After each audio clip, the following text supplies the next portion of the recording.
I'm like trying to get situated. I've never done this in my n- bedroom. This is weird. I'm like, how do I sit? What do I do? How am I going to be? All of this is so confusing. But welcome to my bedroom. Do we need more light? I don't know. Is that better? Who knows?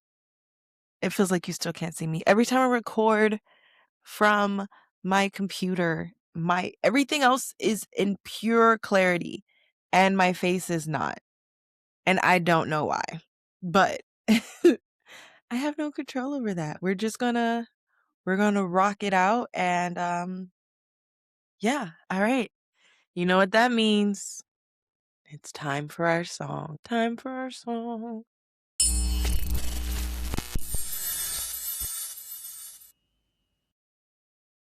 Hi, Unbothered fam. Welcome back to another episode of Basically Unbothered Recapped. You are actually getting 2 episodes of Recapped this week. I know you're excited. I mean, some of you might have been like, oh no, I really wanted to hear the new guest. Well, you know what? Shit happens. Shit happens. Things happen. The guest that we had planned, we got workaround. That's the beautiful thing about podcasting though, is it's not a science, you know? You think that you know what's going on, and then something happens and you just simply do not. And you just have to learn how to kind of work with that energy. That's just kind of the way it is. I am clearly in my bedroom. I had drill last weekend and it exhausted me. I was supposed to go into the office yesterday to record and do it like my admin stuff, and that did not happen at all. And even today, I ended up making it to cycle yesterday, but that also exhausted me more. I was a grumpy puss at my work meeting. I was so grumpy. I mean, there is a lot going into it. You know, when I'm at drill in the room, I'm often the only black girl. And I'm such a vocal person, and I love that about myself. But sometimes it doesn't like help. Sometimes it makes it just kind of like difficult because I just feel so other and alone. And at work, I feel like that too. And it's hard for me. I love my coworkers so much, and I don't ever want them to feel as if I'm being harsh on them or I'm being really critical of them because that's never what I want, or I don't want to make them feel uncomfortable. But I'm often reminded again that I'm the only black girl in that space. And in that space, I'm the only black person. And it is hard sometimes, you know, it's not easy existing in spaces that aren't set up to help you, I guess. You know, I have customers that treat me different because I'm black and because I'm a female. And even at work, some of the music choices, it's not really diverse. It's kind of the same things over and over again, and most of the people that we're playing are white. And when I try to play my music sometimes, it's not what they want to hear, and I respect that, and they are the majority. Um, but there's just a lot of small things that make me feel other and different. And I don't think that you can't get it unless you're living it, you know? You don't understand what that feeling is like unless you have to like exist in that feeling. And when we had our work meeting, it just kind of spilled over for me. It was just too much. It was just too much, and I was just so tired and so over it. And there's a person there that makes me feel more other. You know, normally I feel, even though I'm different, I feel a part of the family there. But there is a person there that doesn't make me feel that way and often makes me feel more separated from the group. based on the treatment that I'm given, which is different than the treatment that everybody else is given, and that's really hard, and that has been something that's been difficult, and at that meeting, it was just something that was really in the forefront of everything, and it sucks because, I've tried to say something, but it again, it's if it's not happening to someone, they often don't see it and they often don't understand, and often my feelings are, kind of, "Oh, it's not that big of a deal, it's not that serious." It's interesting though that my dad went up there with me and he could notice it immediately. And, that just goes to show that it validated me for sure and let me know that I wasn't making this all up in my head. This was something that was 100% happening. And they're like, it's just like kind of like microaggressions, and people don't understand microaggressions because most people don't have to experience them. And once you do, it changes literally everything. And you you always are looking at things through a different lens. And so, for instance, if this person is engaging in conversation with other people, they aren't with me.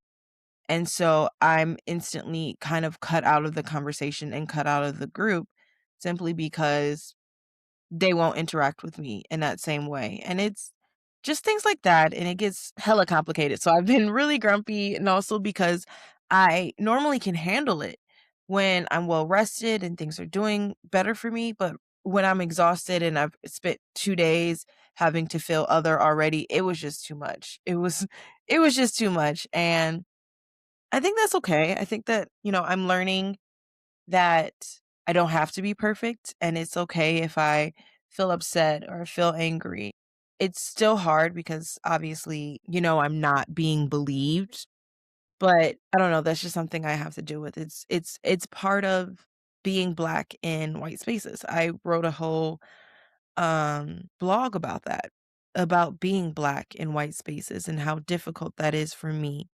And it still exists, it's still going on, and I'm still just trying to find my way. But on happier topics, I've decided the switch up is real. I've decided that while we're not gonna have any pop culture right now, I'm trying to think, there isn't anything going on in pop culture that is just, like, crazy. I did see a couple things. I don't know if you guys know that somehow Peacock has let Kenny onto another show. The fact that we give men like Kenny so many chances to just be an asshole it baffles me. And I say that even about myself. I've allowed so many people to be assholes in my life and given them so many chances when they should have never fucking had any. But when you give someone who was racist and emotionally abusive a platform again, what are you just saying? Are you saying that it's okay to treat black women poorly? Like that's the common, theme that's going on is that, "Oh, Kenny was racist towards her and he lived this double life and he did all this. Let's give him another platform." And he's on a Spanish kind of Big Brother kind of thing from what I've learned, and he's looking for a redemption arc, and everybody can have a redemption arc, but you only get a redemption arc if you are actually sorry for the pain that you caused. And from what I'm hearing, he's just going on and lying and making up stories and has never really truly taken accountability for his actions. And so it just giving someone a platform, giving abusers a platform is just fucking wild to me. Again, if you come apologetic, if you come correct, I think that forgiveness should always be warranted. But if you have not made any concessions, if you have not done anything to rectify the hurt that you've caused, you're just going on and becoming a terrible person over and over and over again, and we keep giving them a platform, like we keep giving Colton a platform, right? It's just the fact that we allow these men, and not all men, but these specific men to continue to take over our media instead of showing the men out there that are really doing things beautifully is kind of fucking frustrating to me, you know? I'm so fucking over it. I'm so fucking over it. The way that I feel so upset for Janae that not only did she have to live that once, but now her whole life is rocked again, and she has to go through this again, and she has to hear her name in Kenny's mouth again. It's too much, and you would think that, but no.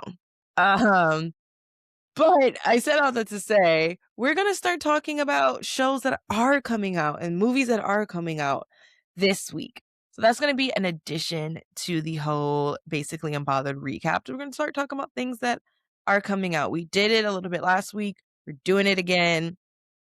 So let's talk about it. Paradise on Hulu is coming back. CIA on CBS. The Fall and Rise of Reggie Jenkins on NBC. This one's hilarious, and I've only seen clips. I have no desire to watch it, but Daniel Radcliffe is in it, and if someone could just spam my TikTok with clips of Daniel Radcliffe in this TV show, I would be so happy. But this one is supposed to follow like an ex-basketball player, football player, or something like that, and how he like rose to fame and then how he like fucked it all up.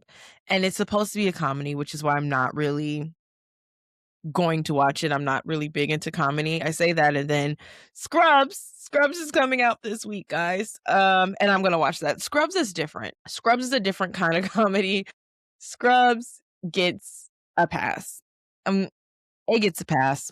It gets a pass. I love Scrubs so much. I could watch it forever in a day and never be bored. And I'm so fucking happy. I talked about it last week. I'm so fucking happy that it's back. I'm so happy it's back. I'm so happy it's back. May we never live our lives without Scrubs again. Am I a little bit nervous to see if it's going to have the same oomph? Obviously, that's something that would make anybody nervous, right? But at the same time, so excited. So freaking excited to see this happen. What else do we have? Bridgerton is going to come back for the second half this week.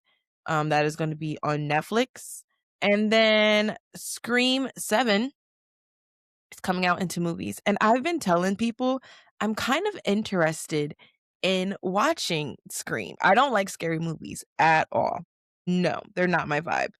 But something in me has been interested in facing my fears. So I faced my Chucky fears. I watched a movie of Chucky again, and I wasn't as scared.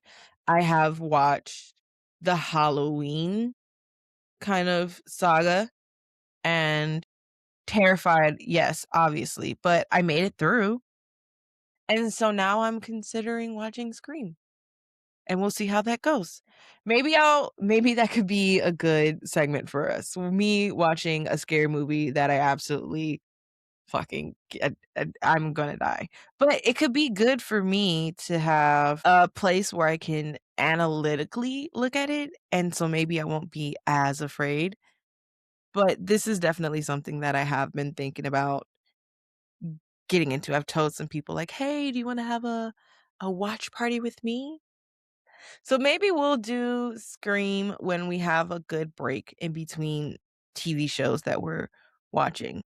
There's 7 movies though, so that's a whole that's a whole segment of time. But we'll I think it'll be a great idea. So we'll see. Now, to what you guys all have been obviously waiting for is the recap of the week. What TV show are we talking about today? We're going to talk about the American Next Top Model documentary. And I have my notes cuz baby, we needed notes. It was uh this the documentary, docuseries, however you want to call it. One of the things that documentaries were supposed to be originally are kind of like biased. And it's clear that this one wasn't. And I'm not saying that everything that happened on America's Next Top Model was correct. I think that some of the things being called out needed to be called out, and that was so important and imperative to growth. But the blame on Tyra Banks and the blame on Black women was just wild, and so many, and we'll get into it. We'll get into it. But so many conversations were them being mad not at Tyra Banks, but at the fact of the industry of modeling, and that was so frustrating to me. They're blaming Tyra Banks for the way that modeling industry is, and them feeling like they're not protected, and them feeling like they did like it was so frustrating that so many of these people almost have like an entitled mindset, you know?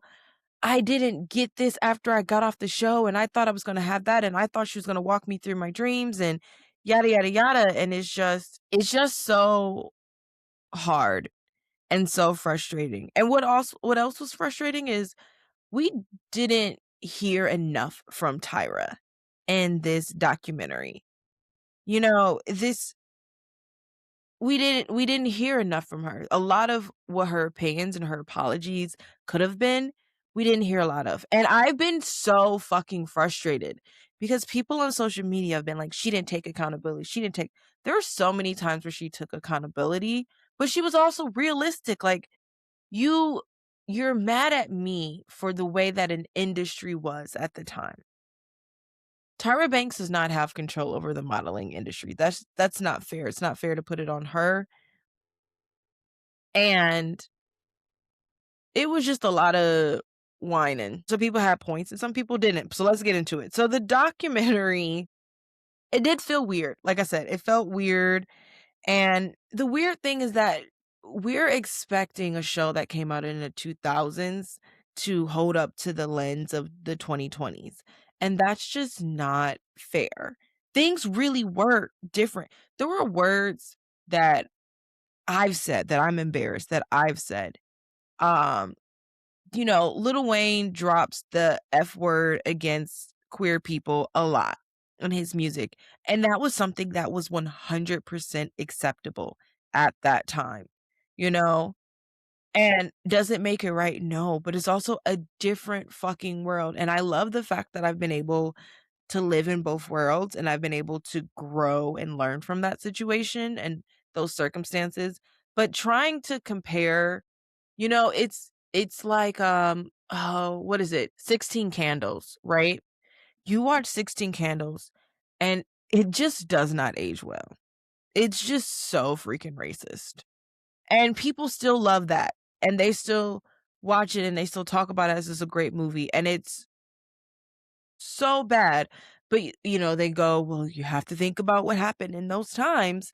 And that's the same here. You have to think about what was going on in those times, what was going on in the time of reality TV. There was not as much protection in reality TV as there was now. There weren't as much rules. There's so many things that weren't put in place back then that we have now.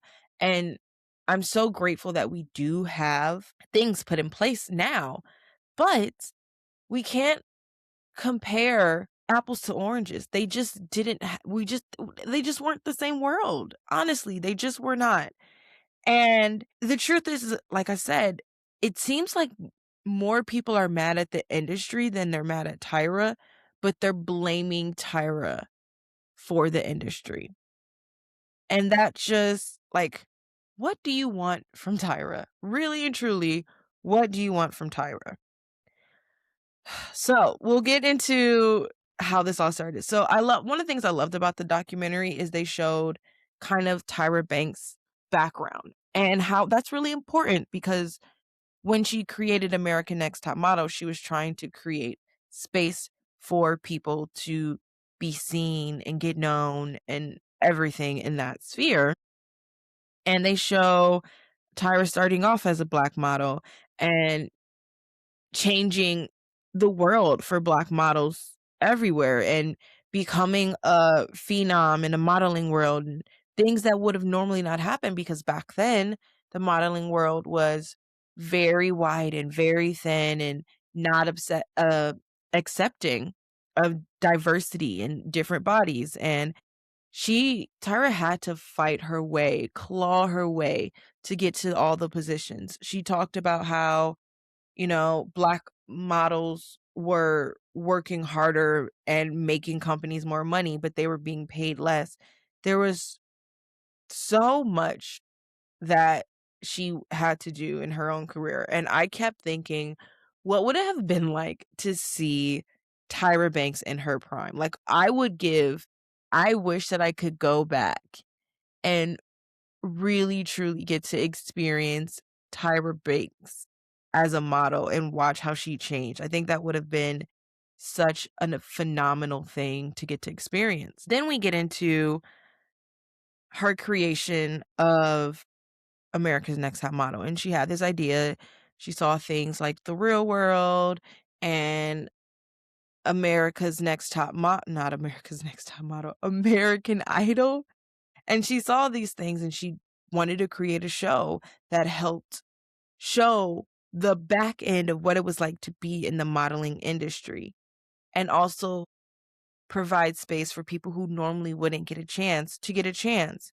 So she went to Ken Monk, and he was the reality TV show god at the time, and pitched it, and then they started forming their group. And it's important to know that Tyra picked people who also wouldn't have had as much visibility, and who people, maybe may have not wouldn't have given a platform to. But she picks Miss J to be the runway coach, and I loved Miss J, and she picked J Manuel, which was interesting because he was a makeup artist, but she picked him to be, in charge of photography and creative. And that was a beautiful up chance that she gave him. And there was a conversation about how she's giving platforms to gay men, when at a time that wasn't something that was really being shown. And they pitched it to a whole bunch of places and got turned down. And this was the funniest part, was they said the last stop was UPN. And it's just weird because I used to love UPN as a kid. Growing up, a lot of the shows that I liked were on UPN, but also I'm pretty sure a lot of the shows that were more diverse, had more Black characters, were on UPN too, and maybe that's why I was watching it. But they did all the pitching and finally they made it, and they wanted to show like a program. They had to have elements. So they needed to show them selecting the girls. They needed to show, have a segment, setup, so that the girls, how many girls we're gonna have, where they're gonna live, because you just can't follow them. You have to have a whole setup for each episode. They talked about that. They talked about how when they were casting the first season, they had a Latina girl, and they weren't allowed to keep her because production bit back and was like, "Your cast is too diverse. You gotta change it." And that wasn't something that was shown a lot in the documentary, but it's important to note that we think these hosts of TV shows have all of the power and the credit. It's all in production. In TV shows and movies, all of those things, it's all in production. Production has so much power. So much so that even though they had already selected the girls, they had to give up one to make production happy, because that's what you have to do. Production is the one that's funding it, that's gonna get these projects out there. You gotta do stuff to make production happy, and that was really sad that they were giving pushback on diverse casting, when the whole point of the show was to show more diversity in the modeling world in general. But this was something that was created. It was something that took time and a lot of effort, and that Tyra fought for. And I knowing more about it, getting to see more about how this all came into creation made me appreciate the show even more. Made me appreciate what she was trying to do even more. The show transformed so many people's lives, whether they're willing to admit it or not. Sometimes it was good, sometimes it was bad, but it did transform so many people's life. And I remember being a kid and sitting and watching with my mom. And honestly, I didn't know much about the modeling world. My parents did want me to model when I was younger. I had always turned it down. There were times where I did explore it more, but for the most part, I could really just tell that it wasn't for me. It wasn't about to be my steez, but watching this show was everything. I mean, I remember the makeovers. The makeovers was such a huge point of contention for a lot of people. I love the makeovers, and I think that they were important because that is something that happens to models when they get models, actresses, all of that, when they get into a place where they're, getting ready to be on a screen or on a camera. When you go to these go-sees or whatever, they are gonna say, you know what? Or even your agent, "Hey, you should dye your hair this color because it's gonna make you pop more on screen. It's gonna make you more dynamic like this, like, let's try this." Or, "Hey, you should work on getting this fixed." And obviously it sucks because you're in a world where how you look matters, and people are gonna put a lot of attention on that, and that is not good for your, like, self-image, but also that is the industry, and I'm gonna keep going back to this. That is one of the most fucking frustrating things about this documentary, is that a lot of these people are getting mad at something that was just simply the industry. That's all it was. You're getting pissed off at something that existed because that's how it was, and it was so fucking frustrating. Some of the fun parts, I remember they were talking about Janice and how, like, polarizing she was. Janice was mean. Janice was the Simon Cowell of American Next Top Model, and it's interesting to know that they brought on Nigel to balance her, but a note that they made was that they needed a straight white male. Again, are we catching on some things here? Like, there was still a lot of underlying bias and racism that was still going on, even in a show that was trying to break down barriers. And the hard part is that everybody had to acquiesce to it. If you want this show to happen, you have to acquiesce to it. And that talks about sacrifice, right?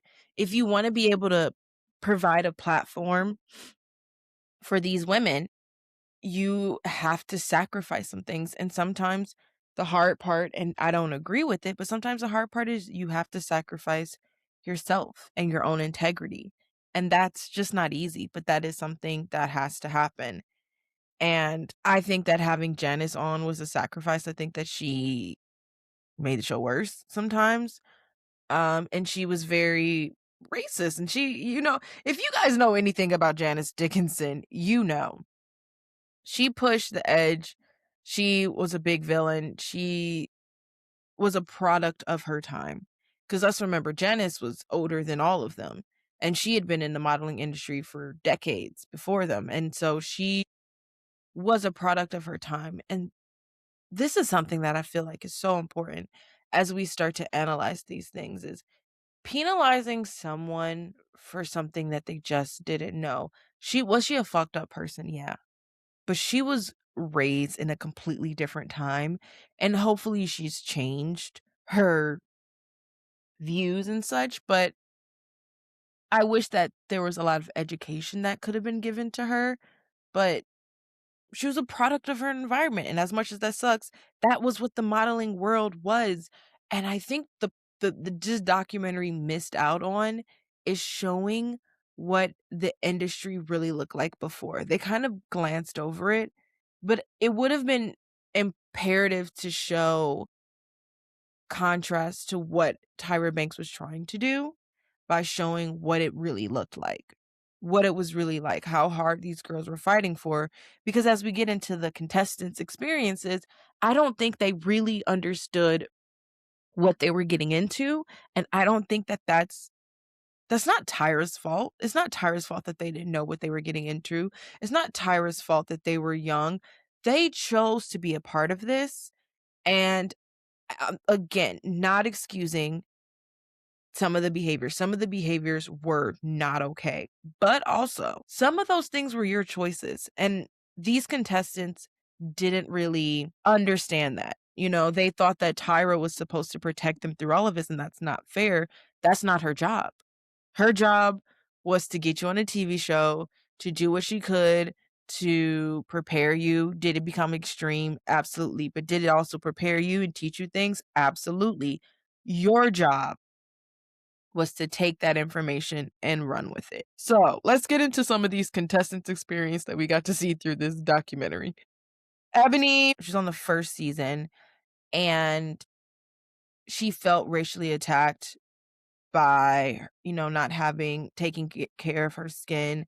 And I get that so hard, but I also see the other side. If you're a model, your skin, your face, your body is your instrument, and that has to be something that you take care of 100%. You know, for me, I'm going through my bankruptcy and I can't get my nails done right now, which frustrates me because I'm on camera, right? And when I'm on camera, those are things that are visible and that are seen. People ask me all the time, makeup and hair. And I'm like, look, this is my job. Being on a screen is my job. Showing up is my job. And as much as we like it or don't like it, there's certain things that have to happen. Like I don't have makeup on today. And it's a rare occurrence that you will see me not have makeup on when I'm recording because I want to come off a certain way. And I know that the studies show that makeup does that. My hair, I want to be a certain way because I know studies show that my hair being done is something that's important when you're looking at someone on a screen. I take care of my skin. Although I'm still having my acne stuff, I take care of my skin. I make my own face wash. I make my own um face oil. I do things to make sure that I'm being taken care of. I face scrubs and face mask and under eye things. I'm taking care of my body because my body is what is my instrument. It's part of the thing. Singers take care of their body and their voices. They do so many things to make sure that their voice is on point. They crazy stuff. Those are things that you have to take care of. And does it suck being called out on it? Yes. Can sometimes it be racially toned? I just talked about work. Yes, but you also have to understand what you're getting into. And I think one of the biggest things that this documentary showed is that the girls just didn't know what they were getting into and they saw an opportunity to try something without fully understanding what the industry was really like. So that to me was Ebony's experience. I did love the arc that she had about coming out that she was gay. I think that that was very important to see. A lot of people back then were nowhere. You think people aren't tolerant now? Back then, tolerance was a joke. What do you mean tolerance? What do you mean you're accepting people as they are? That just wasn't a thing that happened. And being able to give a platform to showcase those stories is something that I think made America's Next Top Model special. Next, we get into Giselle, and basically, it just felt like blaming her shortcomings on the show. A lot of these people had some valid things, but also felt like they were just blaming their shortcomings on the show. Danny, was originally Danielle, a lot of her things are valid and a lot of her things weren't, you know? I love how Tyra took responsibility for this, but she also explained, like, understanding why something happened is important. And her saying, I had so many people come up to me and say that they would not, cast her. They would not do this for her if she didn't do this. That's a real life thing. Like there's a reason why I choose to be indie. There's a reason why I choose to be an indie author. There's a reason why I choose to be an indie podcaster because when you introduce production, you lose a lot of yourself. That's just the truth. When you introduce production, you lose a lot of yourself. You have to start focusing on numbers and ratings and what other people think. And for Danny, honestly, that's part of what happened. Tyra says that people said they would not hire her. They would not cast her with the Gap, and she made her close it, but she didn't here's the thing, she didn't make you close it. She didn't make you guys go through all these makeovers. You had a choice. Whether you felt like you did it or not, you had a choice. Danielle could have walked away. She could have. She chose not to. And it's sad to see what happened to her. It's sad to know that, once she won, she wasn't afforded many opportunities. But the other frustrating part is that a lot of Black women weren't. You had to work for it. And I think her frustration was that she thought that she was supposed to have it. And when she, she talks about when she had that in, and she just stayed in her apartment, and I would have never, and again, this is personalities. I would have found a way. I would have been blowing up people's phones. I would have been talking all of this. And she does mention how, you know, Tyra said that she knew that these doors are being closed onto her and she didn't do anything about it. And when he was so upset about, I mean, Whitney, but Danny was so upset about it. But the truth is that Tyra's hands were probably tied too. People are holding Tyra responsible for the industry. The industry is the problem. The modeling industry is the problem. Tyra has no control over the modeling industry. And Tyra is a human. She has to pick and choose her battles as well. And as much as that sucks, that's life. And would it have been amazing if Tyra could have been there for Danny? Absolutely. That's a missed opportunity. I wish that Danny had that. I just don't know I don't know. It feels weird. It feels like blaming a Black woman for an industry she had no control over, and an industry she had to fight herself to get into. Showed Joni, and Joni took it was interesting. Joni took accountability.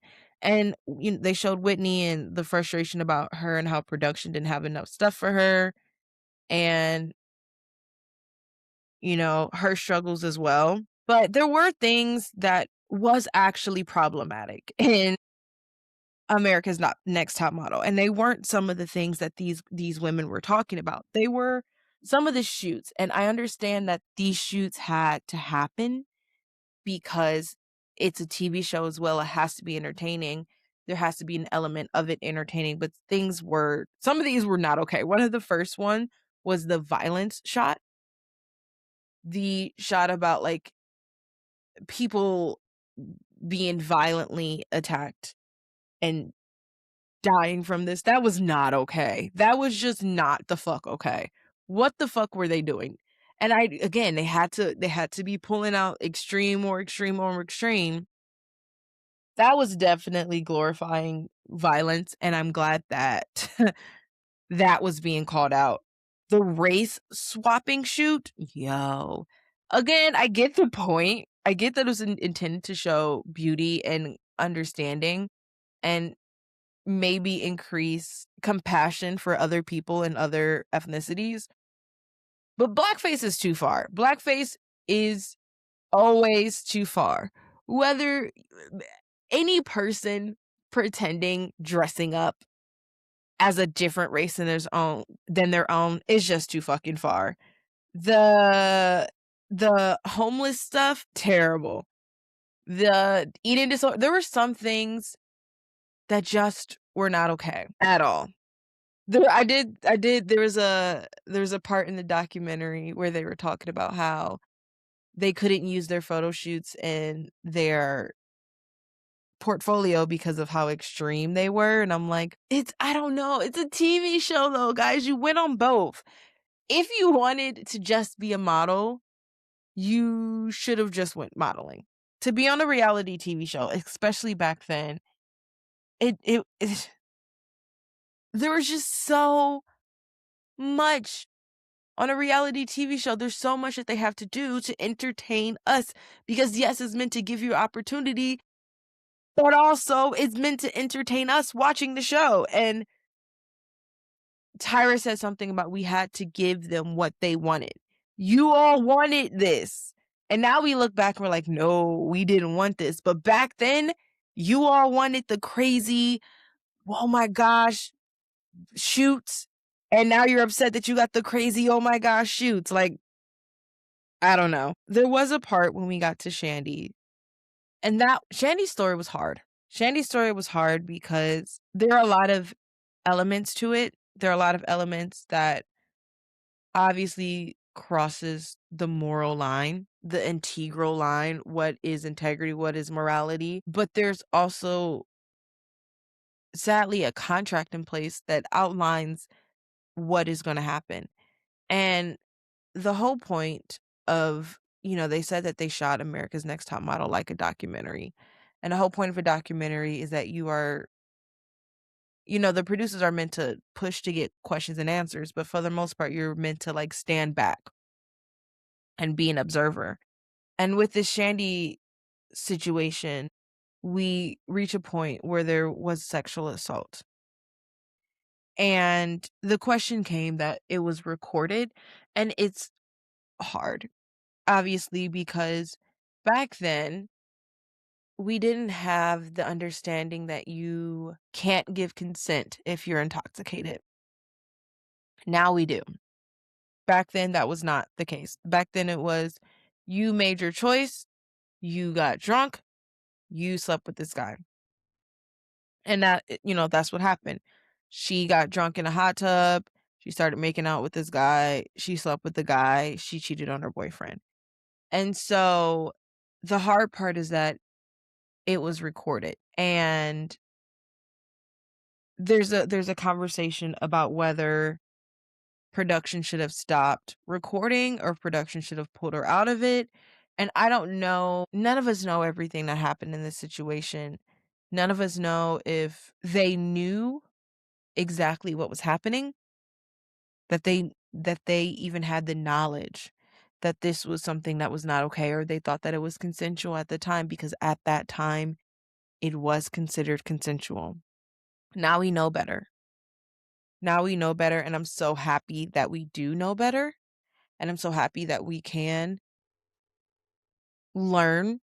I mean, I've made my mistakes in regard to things like this, where I just didn't have the knowledge to understand what it was and what it wasn't. And I wish that I knew sooner, but the truth is that I didn't. And I couldn't have known because I couldn't have known. I didn't have the education to really go there, to fully understand it. And I think that this is where society in general let Shandy down, is that we didn't evolve sooner. We didn't have the information sooner. We didn't have the confirmations. We didn't have the conversations sooner. And now it probably would have been different. Although now a lot of people have sex on with the cameras recording on reality TV. There are probably more safe gaps in place to make sure that this something like this doesn't happen, but it is hard, and it is hard to go, back and forth between these two things, where the first thing is she shaped it as, her big thing was that she cheated, and that was, the storyline that was being pushed, and it seemed like she blamed production a little bit for her actions, and some of it was completely out of her control. She's mad at them for recording her phone call that she had to have with her boyfriend, but it was in her contract. She's mad at them for some things that they did that are in her contract. And as much as it sucks, as much as the contracts may be abusive, the issue is, again, production, not necessarily Tyra. And I don't think that there was a good distinction between the two in this documentary. It really felt like production and Tyra were one and the same, and that was not the case. Regardless, though, what happened to Shandy was tragic. And it's a good conversation that we need to still have in our world right now about consent, about what is okay. but it's also a conversation that we need to have about our choices. And sometimes we make bad choices. And I'm not saying that Shandy did, and I'm not victim blaming at all. I'm just saying being aware. Sometimes we do make shitty choices and we have to live with them. I've made them. I've done some stupid shit. I've done I made a choice to have a male friend that I knew stay in my apartment because he got kicked out. We engaged in sex, and I left him in my apartment, and when I came back, all my stuff was gone. Now, he's fucked up for doing that. Absolutely. He is totally fucked up for doing that. I made the choice to have him in my house. I made the choice, and I was on the fence about it from the beginning. I'm upset at myself. I'm upset at him more than I am upset at myself, but also I'm upset at myself that I didn't really wanna let him into my home to begin with, and I did it anyways. Those are my choices. Another, hard thing about this was we finally got to the Tyra yelling at Tiffany. And the context of this was really important. And it's also interesting that, they said, I will never talk about what she said on this in that moment. And it's like, that was the time to talk about it. If you guys want to villainize her, say it. Say it with your whole chest.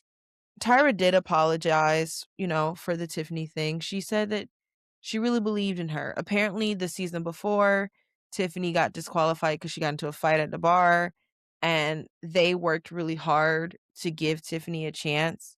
And when Tiffany just kept having a bad attitude and just defeatist, and that's hard. When you don't think that you deserve something, you self-sabotage yourself and do it all the time. Then the people around you get frustrated because they're trying to help you. They're trying to help you grow. And I think at that moment, Tyra reached her point. There's probably a whole bunch of shit she was frustrated about. And she reached her breaking point. And, even Tiffany says, well, in the beginning, she says that she felt like Tyra loved her. And now she says, now, all these years later, "Oh, I don't think that she loved me because you couldn't yell at somebody that you love that way," and that's so unfair. Parents yell at their children when they're frustrated out of love all the time, and parents are human. That doesn't mean get right all the time, but parents are human. That doesn't mean that they don't love you. It just means that they're so frustrated with you and the potential that you have and your lack of showing it that they don't know any other way to get you there, So that part was frustrating. Then we get into Jay. Now, Jay and Tyra were really close, but Jay said that the monotonous of production, the continuance of having to show more and more and more, and the lack of morals going down, the lack of integrity going down as the show continued, got to him. And he wanted to leave. Here's the fucked up part, guys. Okay, you want to leave, but you wanted to tell Tyra, and that was really hard. But you tell her in an email, and you're mad that she doesn't respond to you. You don't think that your fucking friendship deserved more? You don't think that you should have sat her down and had a conversation with her? You told your friend in an email that you were leaving and got mad that she was upset about it. Well, I wanted her support. I wanted her to be there for me. Again, Black women, you want to dog Black women, but then at the same moment, you want them to support you through your wrongdoing. It wasn't wrong for him to want to leave. If you want to leave, sure. It was wrong that Tyra's supposed to be your friend, and the way that you handled it was by this, was by not giving her the courtesy of sitting down and having a conversation with her. I would have been just as pissed. I would have been just as pissed. And he doesn't take we're talking about how Tyra doesn't take accountability. Tyra doesn't take accountability. He doesn't take accountability for this. And even Tyra's like, no, I'm not going to talk about the Jay situation. if I'm gonna talk about it, I'm gonna talk to Jay about it, which is so my I was watching with my mom's like, "Her PR, they're on point because that was a perfect answer, but it was so respectful. Like, if I have a problem with him, I'm gonna converse about it with him, and it was a jab, like, "You shouldn't have wrote a book about me, you shouldn't have gone on national TV about me when you guys got fired." It's just so frustrating seeing this man attack a Black woman and not hold himself accountable for his own actions and be upset that she responded the way that she responded. Then we get to the last part, which is when production, the UPN director leaves, new director comes in, and they tell her, "You gotta trim fat. There are no sacred horses," which is what she said. And they told her to fire Jay, Miss J, and Nigel. And these 3 men get on national TV and blame her for these and really truly think that she chose to fire them, even though her and Ken said, "This is coming from above us." Y'all chose not to believe her. Y'all want us to feel sorry for you when you didn't even believe a Black woman when she told you what the fuck was going on. And that is what about this documentary pissed me off the most. Is it felt like a witch hunt against the Black woman. Some by Black people, some not by Black people. But it felt like you were villainizing her for the model industry. You were villainizing her for what production wanted. You were villainizing her for doing her job. And no one's taking accountability for any of this, and no one's putting the blame where the blame properly should go. That part bugged me so much, and I could see why Tyra started to go crazy in the end because she was forced to fire these people that she went to bat for, that she got on the show in the first place. She didn't feel secure in herself. She was being threatened inadvertently, and she had to try to continue to perform while struggling through all of that. That had to be so fucking impossible, and not enough is said about how that would affect your mental health. How all of those things happening, and you still gotta perform, and you still gotta do your job, and you still have to try, even though you might feel like your project is being taken over, and you're trying to find in your mind, you're trying to justify it, and you're trying to find a way to hold on to these reins and hold on to the project that you believed in. That'll make anybody go fucking insane. And as we're talking about through the lens, there's not enough talk about what that did to her mental state. What that show probably did to her own mental state. What the behind the scenes, the production shit that we didn't get enough about really did to her. We're just sitting here villainizing a Black woman. Whatever. Closing this all out, there are some questions I have. First, I want to say, just like Eva said when she did her thing, honoring everyone's story. Everyone's story is their truth, and I want to honor that. Whether I agreed with it or not, whether I think that some of the blame should have been placed elsewhere or not. She even apologized to girls for how she handled certain things and wished that she could do it differently. And you can only do that, you know? You only know what you know when you know it, and then after that, you learn and you grow and you become a better person. So the question is, are we mad at Tyra or are we mad at the industry? What do we want? Like, what do you guys want from Tyra? She does not control the modeling industry, and the modeling industry is still going on, still perpetuating these negative stereotypes, still keeping girls out of it, even though it's become more inclusive, still encouraging eating disorders, and still encouraging body negativity, competition, all of those things. That wasn't something that Tyra created. That was just something that existed. And would it have been amazing while she was starting the show that she could be able to change those things? Yes, but one woman can't change a full industry. And if we want Tyra to take accountability, she did. If we want Tyra to grow, she did. The last thing that she said was, I did fuck up. I did what I knew was best at the time. And from all of that, I've learned and I've grown, I've become a better person. And I ask that other people do that too. Because all these people who are, like, shooting shots at her, are you guys spending the time to practice the growth and take accountability and look at your own place? And I don't know if they are, but I think that in life, sometimes we need someone to blame, and it's hard to blame an entire industry. So we blame one person instead. And I think that with this, even in the end, how Tyra said her thing and the end was Danny saying, "Oh, this is bullshit," or whatever. I think in the end, we need to separate our feelings about Tyra, and we need to really look at who the villain truly was. Was the villain Tyra Banks, or was the villain the American Next Top Model production? Was the villain Tyra Banks, or was the villain the modeling industry? Were there things that Tyra could have done differently? Yes, but there are things that everyone could have done differently. But what do you want from her? She's just one person battling the same thing that a lot of these women of color were battling too. I don't know what they want from them. But alas, that's it, guys.